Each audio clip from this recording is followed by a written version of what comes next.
These last months, these last few months, we've seen a huge resurgence in activism on the local and global scale. In the next few weeks, we have the opportunity to also make our voices heard by voting. Yes, voting.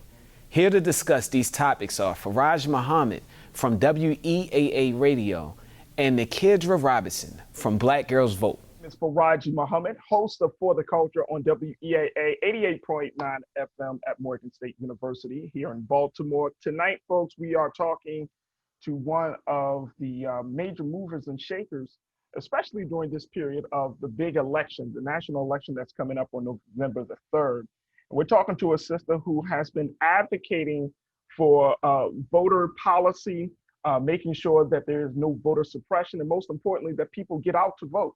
And I'm speaking about none other than the founder of Black Girls Vote, Ms. NyKidra Robinson, who's joining us as she continues to do the great work, not just in Baltimore City, but all around the country. Good evening. Well, good day, NyKidra. How you feeling?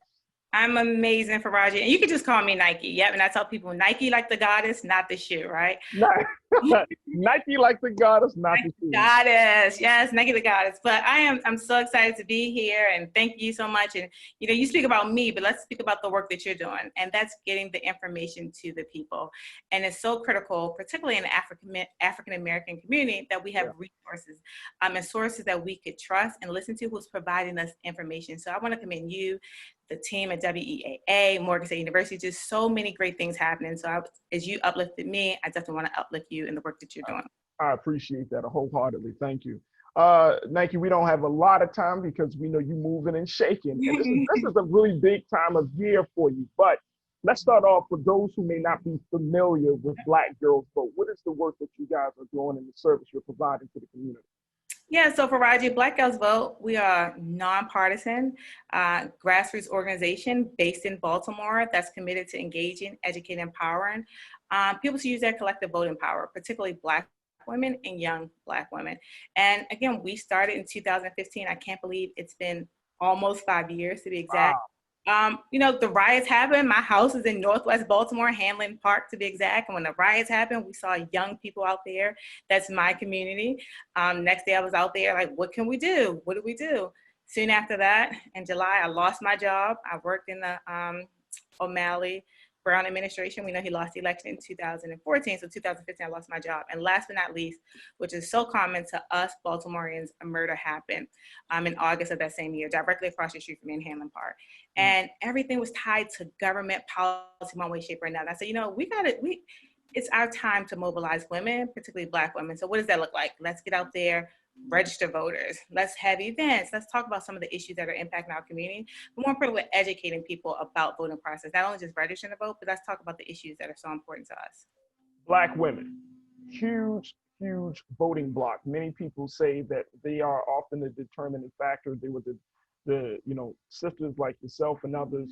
You guys were the determining factor in the Obama years and the election. And even some cases in bringing Hillary Clinton all the way to the threshold as well. How important and how big or how significant will the Black woman vote be this time around, especially considering we do have Senator Kamala Harris in a big ticket? It's huge. It's critical, right? And you're absolutely right. And that's another reason why I started Black Girls Vote. In 2008 and 2012, it was Black women who delivered the presidency of President Obama. And in 2012, it was the first time that Black women had outvoted any other demographic. And what we're seeing time and time again is Black women are showing up. But what does that look like for us?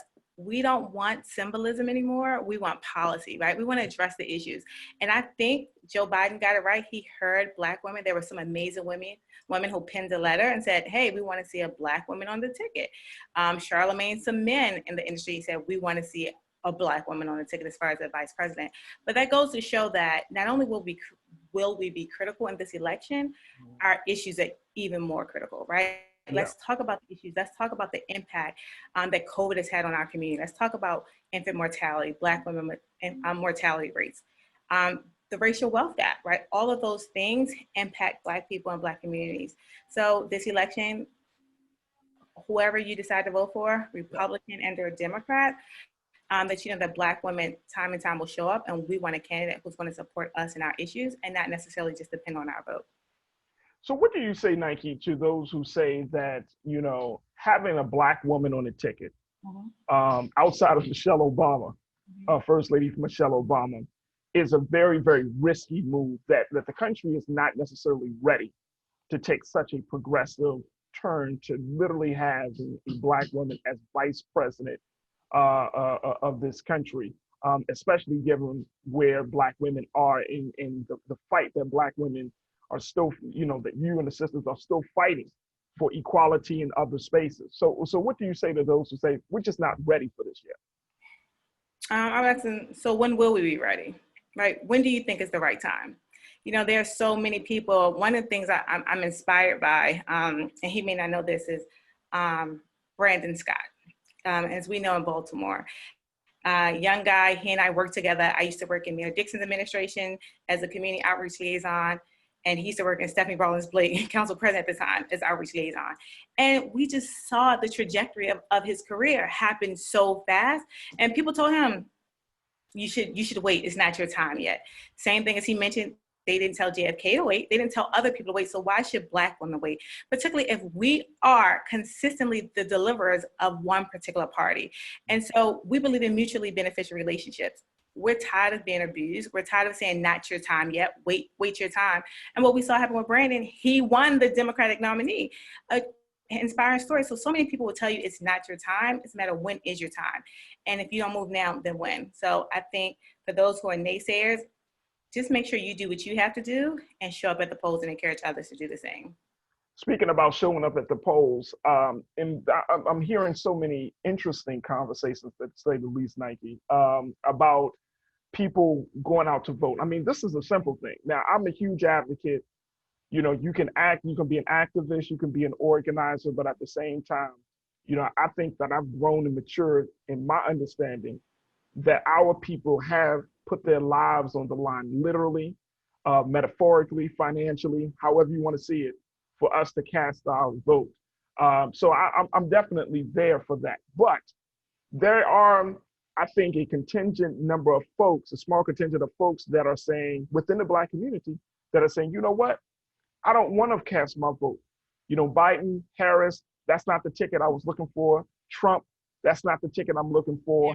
And both parties have not responded to the needs and interests of our people. So I'm gonna abstain from this process. Then some other folks are saying, what's the point? You know, with the Electoral College is still the determining factor of who gets into the White House. Why are we even playing this, you know, kind of having this dog and pony show? So you have a lot of varying attitudes about why people should vote, but you tell us why they should vote, should not vote, rather. No, Faraji, and I hear it all the time. People are frustrated. People are tired. They don't necessarily want to vote. As you mentioned, you know, the civil rights movement, we know that, you know, the Pennsylvania Main Street, rather, that's Elijah Cummings' district, right? And he talked often about his mother right to vote. And when on his mother's dying bed said, don't let them take away your right to vote. When I met with him numerous times, he talked about the work of Black Girls Vote and how important it is to vote and how critical it is. But we also have to understand that people are in tough times and we have to meet them where they are. But more importantly, let's ask them, we have to make sure that we're taking ownership. And so let's have a deeper conversation. Have you asked for anything from your elected officials? Have you called in office? Have you reached out? Have you even wrote a letter? And most of the time people say no. So we have to understand that they work for us. And if you ask specifically, not you in the community, have you done anything? Because we all have that right and that power. And let's give that a try, right? So let's vote this election and then let's see what it looks like to be more of an advocate or supporting an organization that's doing the work, because you may not have the time. Giving someone $5, $10, $15, a grassroots organization, there's so many doing the work in Baltimore, and then getting updates from them like, oh, this happened because of XYZ. As we're now in the middle of a stimulus check, we saw people got the stimulus. I don't know too many people that sent their money back, the stimulus check that they got, but you know that there was talk of it being $2,000, right? There was talk of it being $5,000, you know, whatever it may be. Those are elected officials that we send to office to work for us. Would you have rather have been $2,000 over $1,200, $1,400? Most people say yes. if you're a single person. So those are the decisions that are being made on our behalf. And I get it that you're frustrated. You know, with COVID, it's impacting us so much, particularly Black people, but we have to make sure that people are getting office that will respond to our needs and our demands.